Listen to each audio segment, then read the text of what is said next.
자, 이번에 메모 앱 첫 시간으로 이 라우팅 할 수 있는 방법을 좀 익혀보도록 할게요. 우리가 페이지를 먼저 만들고 그 페이지를 그대로 다른 곳에 좀 옮기는 요런 그 다른 페이지로 이동하는 그런 기능을 한번 처음에 추가를 하면서 이 프로젝트 시작하도록 하겠습니다.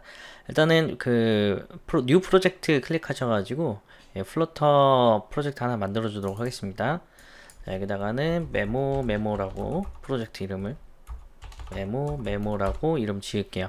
그리고 저는 뭐 D 드라이브에 플러터가 있는데 여러분 있는 곳 그대로 지정해 주시면 되고, 뭐 디스크립터 같은 경우는 플러터 프로젝트 메모를 할 수 있는 간단한 플러터 프로젝트를 작성하시면 되겠습니다. 넥스트 눌러주시고, 자, 메모 앱, 네, 여기다가 이렇게 고유한 시그니처 하나 박아주시고 피니시 합니다. 그러면은 우리가 이전 시간에 만들었던 것처럼 굉장히 빠르게 여러분들이 메모 앱이 구현되는 걸 볼 수가 있죠. 이 카운팅 앱 전에 만들었던 거 기억나시죠? 그거랑 이제 동일한 앱이 만들어질 겁니다. 자, 일단은 카운팅 앱이 이렇게 만들어졌는데, 일단은 요거를 빌드해서 실행이 되는지 먼저 좀 확인하고 진행하도록 할게요. 자, 일단은 이 AVD를 먼저 켜주고, 그리고 나서 재생 버튼 눌러서 빌드하고 시작하도록 하겠습니다. 이게 좀 연결되는데 좀 시간이 필요한 것 같아요.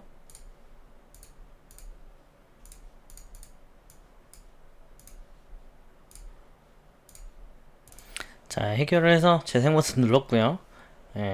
좀 기다려 보도록 하겠습니다. 화면에 뜰 때까지 잠시 기다렸다가 진행하도록 하겠습니다.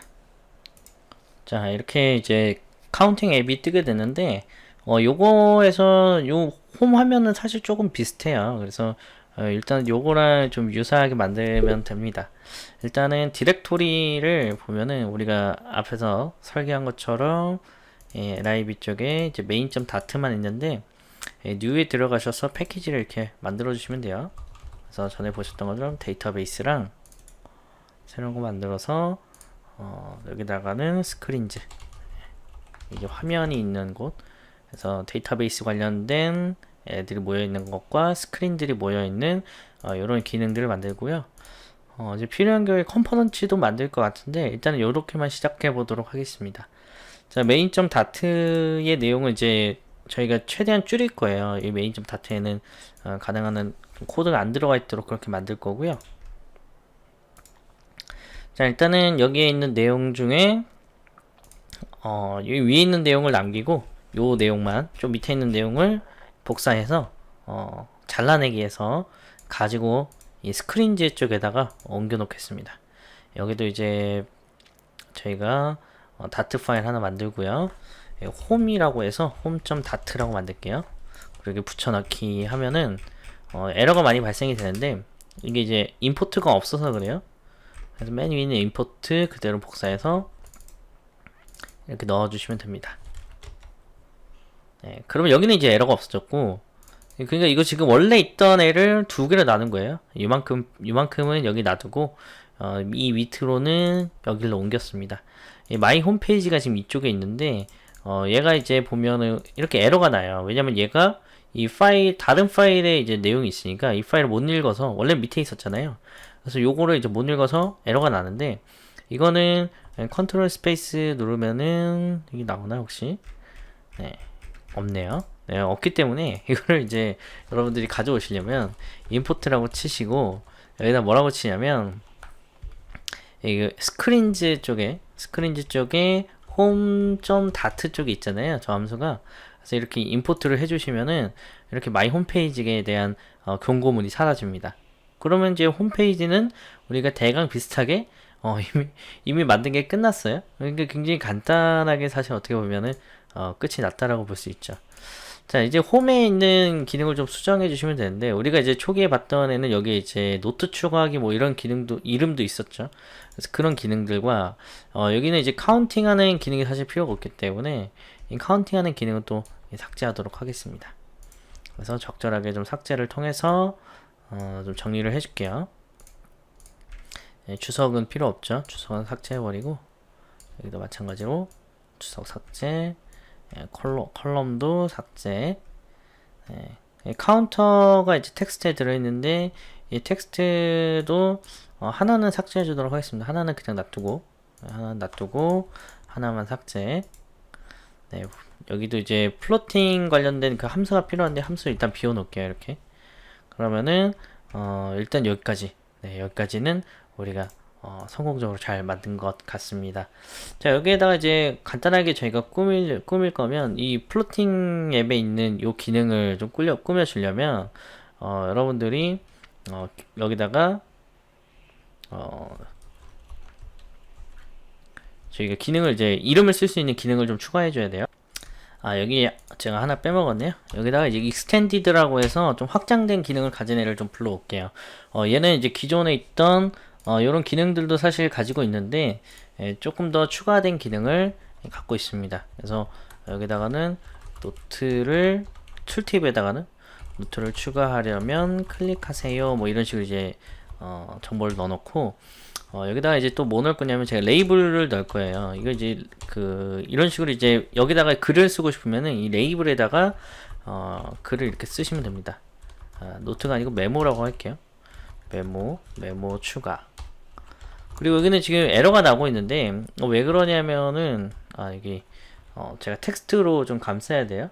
그래서 텍스트로 얘는 텍스트로 감싸줘야 돼서 이렇게 감싸주고, 그리고 맨 마지막에는 이제 여기는 차일드가 없거든요. 이제 그래서 아이콘이라고 이제 대신 있습니다. 얘를 사용하면은 아이콘을 바로 만들 수가 있어요. 그럼 이렇게 하시면은 메모 추가라고 해서 이렇게 글이 들어간 플로팅 버튼을 만들 수가 있습니다.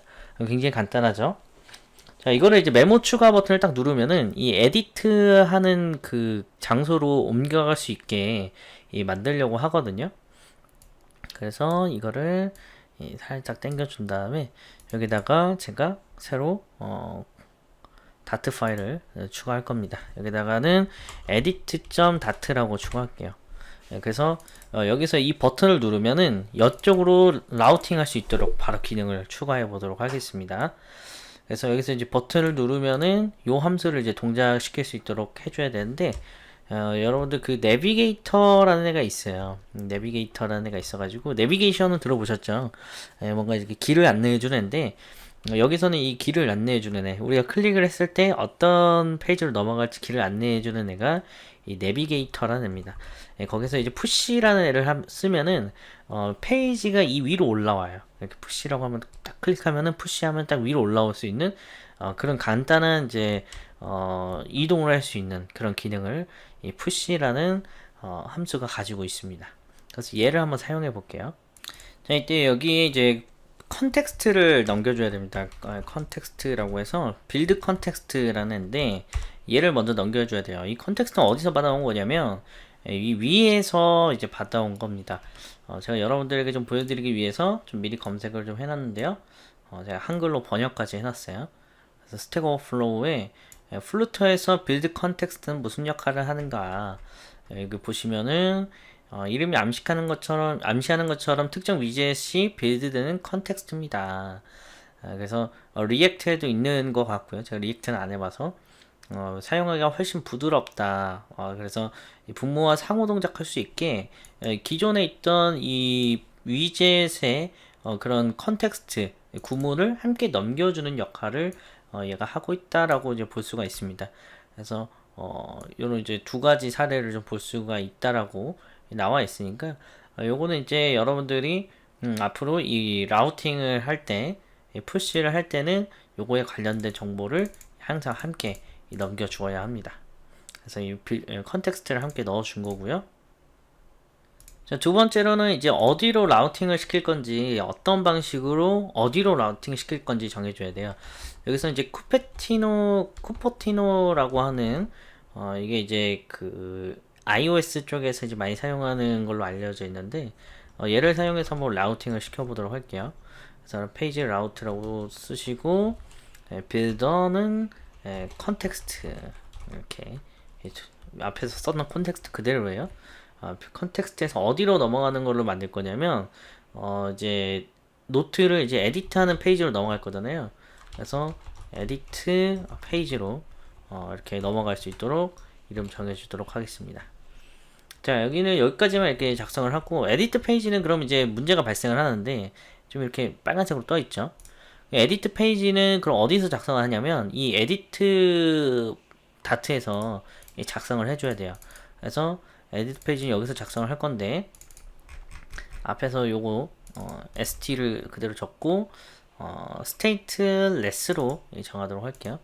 stateless로 정하고 여기에서 이제 저희가 매터리얼 양식은 그대로 가져올 거니까 그대로 가져와서 붙여넣기 하고, 자, 여기에서 이제 아까 보신 에디트 페이지를 이렇게 넣을 겁니다. 그래서 컨테이너는 여기서 간단하게 지금은 아직 기능을 다 구현하지 않고 페이지만 간단하게 넣어 놓을게요. 그래서 컬러를 하나 정의할 거고, 컬러는 클라스 뭘로 할까요? 블루로 할까요? 이렇게 블루 이렇게 정해 놓도록 할게요. 자, 그러면 이제 이 앱은 요 페이지는 정의가 끝난 거고요. 이 페이지는 그냥 단순히 이 파란색 페이지가 나올 거예요. 그리고 홈.다트는 여전히 에러가 나는데 이 에러가 나는 이유는 아까 보신 것처럼 요 스크린즈에 있는 이 에디트를 못 찾기 때문에 발생을 하는 겁니다. 그래서 여기서는 임포트에 해서 저희는 패키지에 있는 edit.dat를 호출할 거예요. 네. edit data 이제 같은 경로에 있기 때문에 이렇게 불러오셔도 상관이 없어요. 그래서 요거를 이렇게 저장을 좀 해보면은 여전히 에러가 나네요. 네. 보면은 네, 에러가 현재 없죠. 네, 에러가 현재 없는 것 같습니다. 없어졌어요.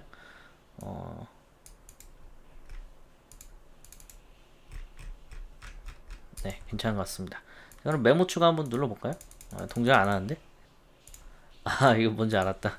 네, 이 뒤에 요걸 빼먹었어요. 요거 세미콜론, 세미콜론 빼먹어서. 네, 파이썬을 사랑하는 유저다 보니까 자꾸 이 세미콜론을 넣는 걸 잊어버립니다. 메모 추가 한번 눌러볼게요. 눌러보면 이렇게 파란색 창이 나와요. 요게 이제 사실 끝이거든요. 페이지 라우팅. 일로 왔다가 돌아갔다가 들어갔다가 돌아갔다가.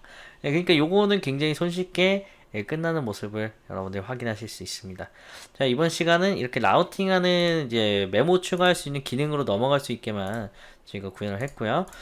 이번 시간에 이제 디렉토리도 나눠보고 서로 간에 이제 기능을 딱딱 맞춰서 사용할 수 있게끔 나누는 방법도 한번 같이 실습해 봤습니다.